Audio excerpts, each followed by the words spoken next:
Hey there, it's SharRon. I hope everybody had a great week, and I want to say thank you so very much. I have been so overwhelmed with gratitude for you listening and sharing last week. So thank you so much for that, and I'm excited about continuing on the series about why sisters, why women struggle to be in relationship with each other. Last week I talked about 6 different reasons why I believe women struggle. The first reason I said is that many times we think that all relationships are the same, but the truth is there's no universal, no ubiquitous, no unilateral understanding of the framework of our relationships. Our relationships must be customized based on who we are and based on what else is going on in our lives. So all of our relationships must be negotiated, never mandated. And that's really, really important to remember. Then I also said that our relationships should be more like playgrounds and not prisons. And that our relationships should offer freedom, often offer openness. And that we need to be able to be grown, because we're not obligated to do anything for anybody. And so I said that it's important for our relationships for us to be close but not claustrophobic. It's important to be present but not possessive. It's important to be reliable, but not being restrictive. So we talked about the difference of being in relationships and making sure that our relationships are playgrounds, fun grounds, openness, freedom, liberation, and not prisons. Then I also talked about the importance that our relationships come with connection. All of our connections should come with contribution.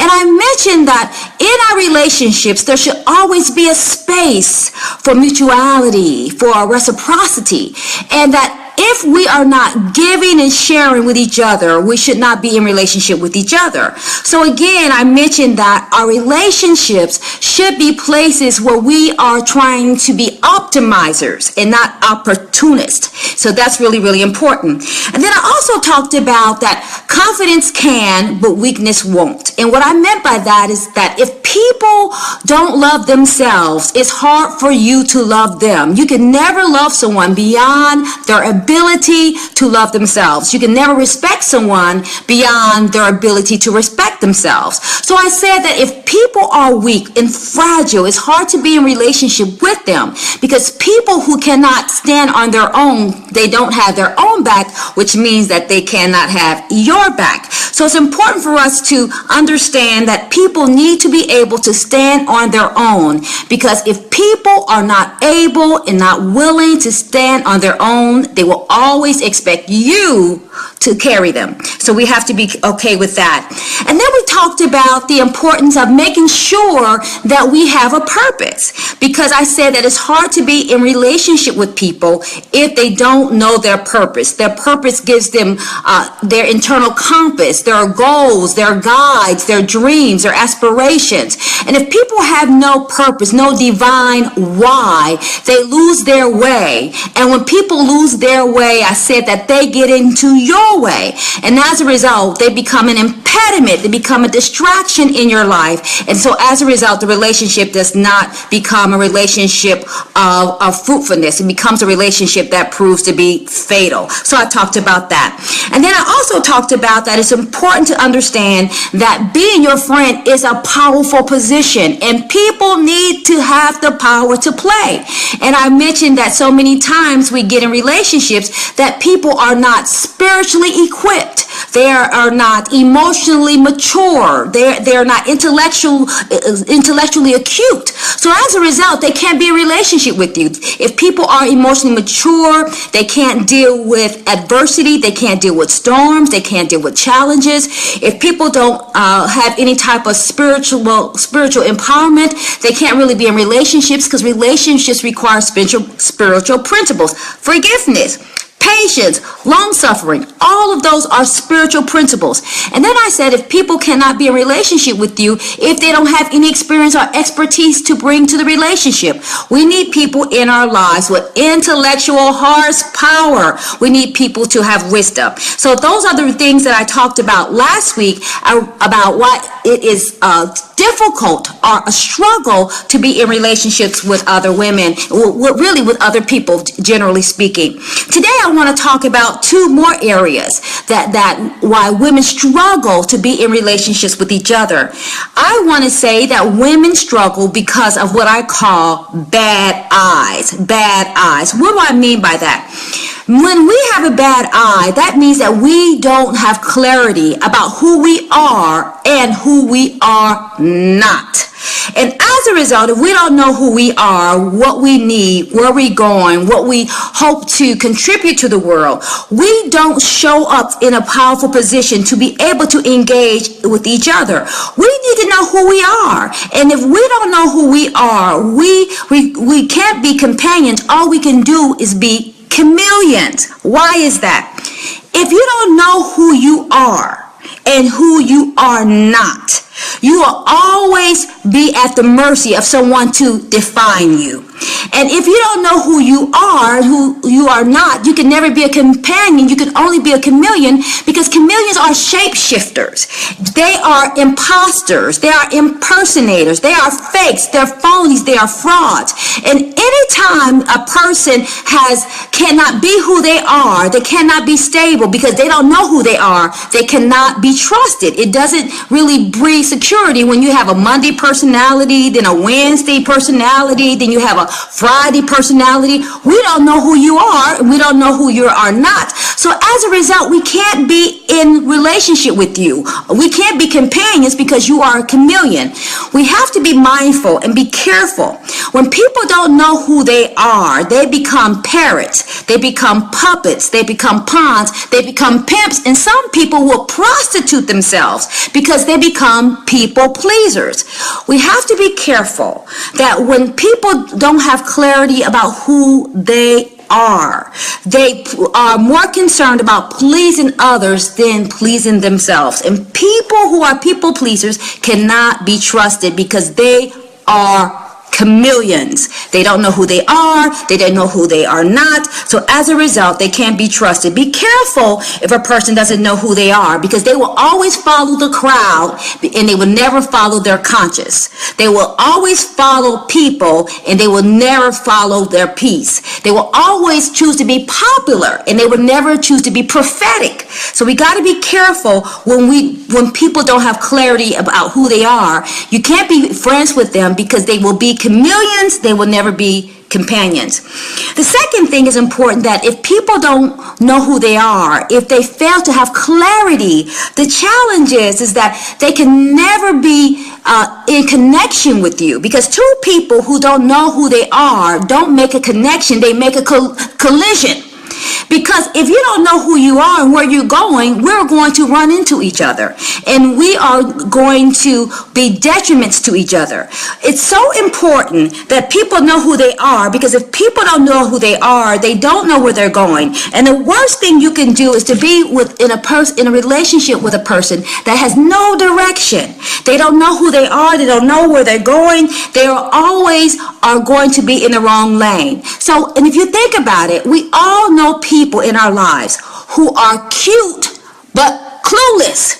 People who are intelligent but have no common sense. Why? Because they don't know who they are. They don't know their value. They don't know their needs. They don't know what they want. So as a result, they can never be in good relationships with you. They can never be in connection, because they will always make collisions everywhere they go. Because when people don't know who they are, they don't have direction, and they will drive in your lane, their lane. They don't know where they're going, and you can't be in relationship with them.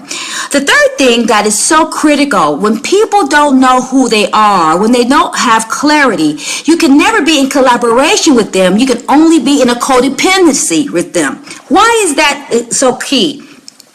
If people don't know who they are, they will always depend on someone else to define them, to direct them, to deliver them, to dictate them. They don't have their own mind because they don't know who they are. So we have to be careful to understand if a person has no clarity about their own worth, we can never collaborate, because you don't have two people operating as individuals. You have one person being led by another person, and anytime we rely on somebody else and don't rely on ourselves or God, that is pathological. So we have to be careful that if a person doesn't know who they are, we cannot be in collaboration with them, because all we can have is a codependency. So we have to know who we are, be clear about who we are, be clear about who we are not, because if we don't know who we are, we will never be again. We can't be a companion. All we can do is be a chameleon, because we don't know who we are. So as a result, we are going to just do anything to be popular.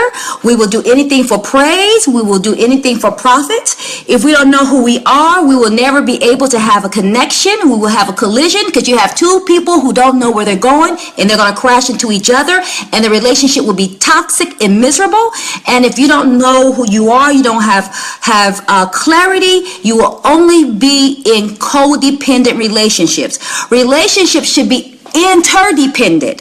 But if one person does not know who they are, it will not be interdependence, it will be codependence. So as a result, we cannot be in a relationship of power and in truth. So we got to be careful about that. So if people don't have good eyes, not EYE, but the letter I, they don't know who they are, they don't know their truth, they don't know what they need, they don't know where they're going, you cannot be in relationship with them, because clarity is critical. Clarity gives you character, clarity gives you direction, clarity gives you an internal compass, clarity helps you connect from a place of power and substance, so that you can really be a full adult, a full contributing partner in the relationship. So watch the bad eyes. The second thing I want to talk about today is that women and people don't do well in relationships. Why? Because they can't handle conflict. So many times we think that conflict means that it is an invitation to fight, but conflict is an invitation to grow. Conflict helps us take ideas and crystallize them and refine them and clarify them, so we can really know our own truth. Conflict helps us get clear about our needs, clear about our wants, clear about our boundaries. And if we can't engage in conflict in a healthy way, we only shortchange ourselves. Because let's be honest, what happens when we get into conflict? We do a couple of things. One, when people get in conflict, when they're immature, one, they'll cuss you out. Cuss you out for breakfast, lunch, and dinner, call you all different types of names, one. Two, people who can't have conflict, they will cut you off, so they're going to cuss you or cut you. And the third thing they do is that they condemn you publicly. Why? Because some people are so emotionally fragile, they think that a rejection of their idea is a rejection of them.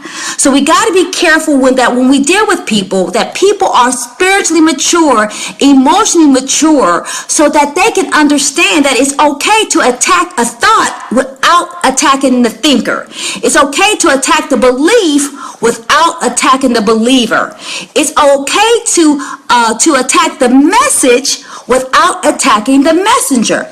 But if people don't understand that, and they think that they are their perspective, they can never be able to engage in healthy conflict. And we need conflict. Conflict helps us, gives us additional insight. Conflict helps our income. Just think about it. You will never grow if people can't give you constructive criticism, or if you're so fragile that if somebody disagrees with you, you fall on the floor and have a fit. Nobody wants to engage with you like that. Nobody wants to mentor people like that. Not only does it affect your income and your insight, but if you are so emotionally immature and you can't engage in healthy conflict, what happens is that it affects your influence, because people will not listen to you if you fail to listen to them. So we have to make sure that we are able to hear people who have ideas different than ours, people who live differently, love differently, believe differently. We should allow ourselves to have be exposed to a variety and a diversity of ideas. If not, our minds will be a ghetto versus being a garden. We need our minds to be guarded, to be flourishing, to be nourished, to be a part of diversity, to be an environment of growth. We don't want our minds to be ghettos, but our minds will be ghettos if we don't exchange healthy discussions and engage in healthy discussions and healthy conflict so that we can understand and arrive at our truth. Remember, truth is something that you got to grapple with. You have to be able to dissect it. You have to be able to engage in difficult conversations so that you can understand what's really true for you.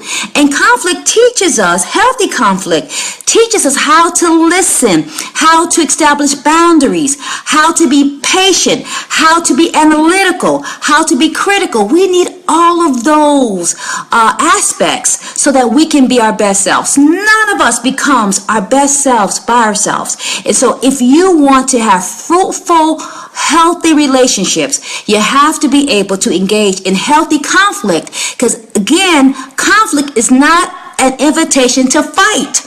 It is an invitation to grow. Conflict is a bridge to understanding, not a barrier against understanding. And it's important that we know the difference. So 2 things that I just want to leave you with today. Again, to be in healthy relationships with other women, we have to be clear about who we are and who we are not. If we are not clear, we will become a shapeshifter, an imposter, an impersonator. We will become a person that cannot be trusted, because if we don't know who we are, we cannot operate in integrity, because we will always go along to get along. We will never be able to follow our own conscience. And if we can't follow our conscience, we cannot be trusted, because we will be parrots, prostitutes, pimps, and we will prostitute ourselves and pimp ourselves to the highest bidder. We have to be knowing that. We also have to understand, if we don't know who we are, we cannot engage in connections. All we will ever have is a collision. Why? Because if 2 people don't understand who they are and know where they're going, all they will do is run into each other, and the relationship will not be fruitful. Also, if a person does not have clarity, they can never be engaged in healthy collaboration. They will only be engaged in negative codependency. Why? If you rely on someone else to define you, to direct you, to deliver you, to dictate you, when you don't have your own mind, you become a detriment, and as a result, you become a hindrance, an impediment to a friendship, and not a co-laborer. It's important to know that. And again, we got to be involved in healthy conflict. Conflict, invitation to grow, not an invitation to fight. Conflict is a barrier for a bridge to more information, not a barrier to shut down a conversation. So if we can do those things, we will grow, we will have healthy relationships, we will expand our understanding. Remember, we always want our mind to be places that resemble a garden and not a ghetto. That means that we have to be clear about who we are and engage in healthy conflict so that we can grow, we can stretch, we can become more expansive. Remember, you only grow in the midst of tension. And so that's what we need to be our best self. So thanks so much for sharing, and thanks so much for being here today. Just 2 more concepts. I'm going to be back next week to talk about a couple of more, but I want us to make sure we are always thinking about who we are. The best and the most amazing journey that you will ever take in your life is the journey within. This is the most important journey that you will ever take in your life. And always remember that self-knowledge is power. Self-ignorance is pain. Self-ignorance is poverty. Self-ignorance is pity. And self-ignorance is powerlessness. Know who we are. Know who we're not. Because you are amazing, and success awaits, and the best is yet to come. Know who you are. Continue to challenge yourself and get into conflict, healthy conflict, so that you can grow and be your best self. Yes?